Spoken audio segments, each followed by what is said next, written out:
I am so excited to talk about the horror genre's best killer clown just in time for spooky season. It's been a while since we've seen Stephen King's latest installment in the franchise, It Chapter 2, but fans of Pennywise have surely seen the trailer for his newest show, Welcome to Derry. So what better time to dive into everything Pennywise? Where did he come from? When does he feed? Is the dancing clown his true form? And most importantly, when can we expect to see him next? Get ready to dive down the well into the world of Pennywise. Alright, so where the heck did Pennywise come from? Did he just spawn into Derry one day and decide to get heavily invested in each of his victims' lives before killing them? I mean, honestly, if you ask me, it's actually quite touching how he really get to know each person before, eating them. Anyways, the first It movie gives us essentially zero clues about the origins and true form of Pennywise. Well, except for one, but we'll get to that in a minute.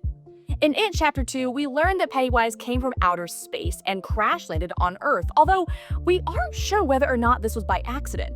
To be honest, even when diving into the original novel, we don't receive a solid answer on this. Basically, Pennywise, comically referred to as Bob Gray in the It books, is a cosmic entity from an entirely other dimension that just happens to sit alongside ours in the Macroverse, which is essentially a realm containing all dimensions. King also refers to this Macroverse as the Todash Darkness in his other novels. Somehow, someway, Pennywise decided to up and leave his home universe and grace our planet with his presence. Great.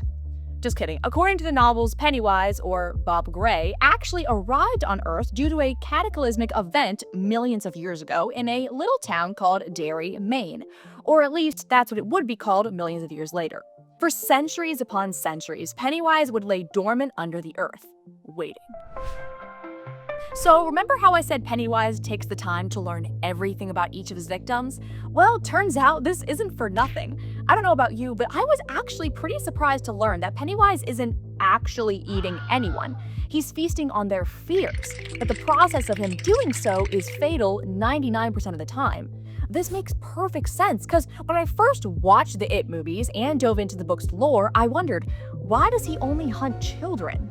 Well, I have my answer.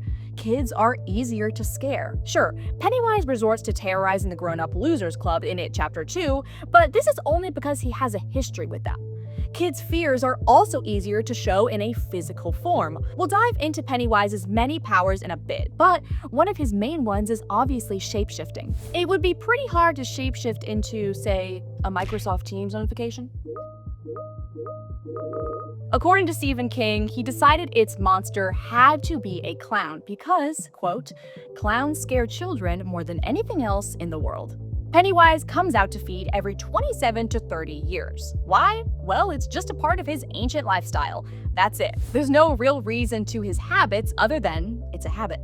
Pennywise has to feed on fear every 3 decades in order to survive. When he's not feeding, he's simply hibernating in the sewers below Derry. So, can Pennywise be awakened within those 30 years? Actually, yes. According to Stephen King's novel, a young boy is brutally beaten to death by his stepfather back in 1957, which awakens Pennywise early. On top of his need to feed on fear, the dancing clown also just generally enjoys senseless violence. Pennywise takes on a lot of different forms throughout the 2 It movies and novel. Remember how I said the first It movie gives us an idea of what Pennywise's true form is? Well, when Beverly is captured by Pennywise, brought to the sewers, and put in some sort of trance, we get a glimpse for the first time of the 3 deadlights within his mouth. These lights would later be revealed to be a smaller version of the much larger blue-colored deadlights we see in It Chapter 2. These blue deadlights are Pennywise's true form. Pennywise is a cosmic entity, one that our human brains probably wouldn't be able to comprehend, and one that can shapeshift into virtually any form. Some claim that the spider clown hybrid we see in It Chapter 2 is his final form, but what the spider actually is our brain's best interpretation of what he actually is.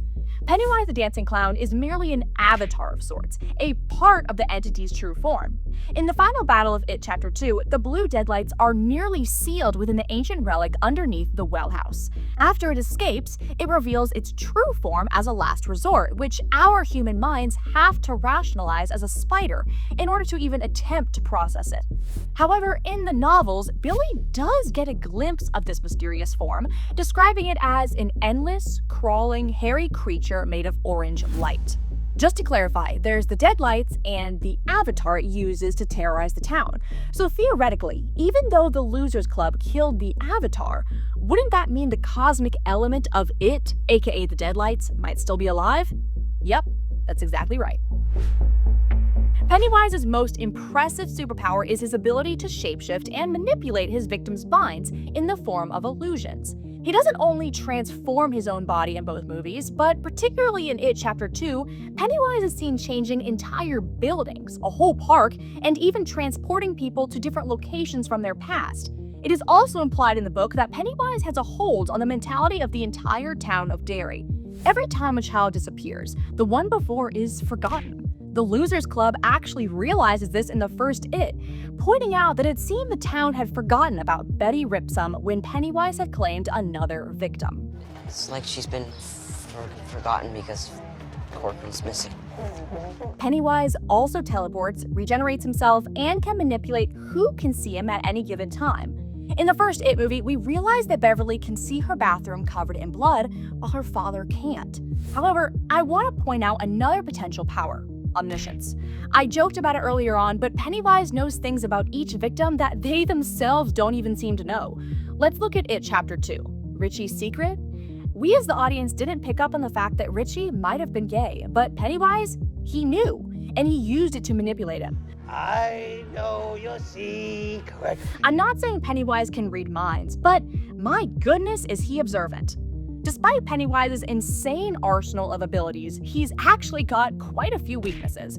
First and foremost, Pennywise is somewhat vulnerable to physical attacks. While It Chapter 1 proved that even the most brutal of attacks couldn't kill him for good, it left him wounded for a good 28 years or so.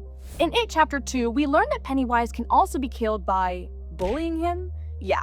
The now grown-up Losers Club literally bullies Pennywise to death, making the entity believe he's small and, as a result, actually making him small. The group then smashes his heart together, killing this form of the Deadlights entity for good. But like I said, we aren't sure whether or not the cosmic entity part of Pennywise is still alive, and it certainly makes for a great sequel if it is. Luckily, we don't have to wait too long to see the dancing clown again. Stephen King's newest series, Welcome to Derry, releases on October 26th on HBO Max, and I can't wait. Hopefully, we'll get some better answers on Pennywise's origins, his true form, and maybe even learn a bit more about his powers. What did you think of these It theories? Are there pieces of lore from the books you remember that we missed here? What are you hoping to learn about Pennywise in the new HBO Max series? Which adaptation of Pennywise is your favorite so far? Let me know your thoughts and comments below, and don't forget to hit that like button and subscribe for more theories just like these. Thanks again for watching Screen Rant, and I'll see you with the next one.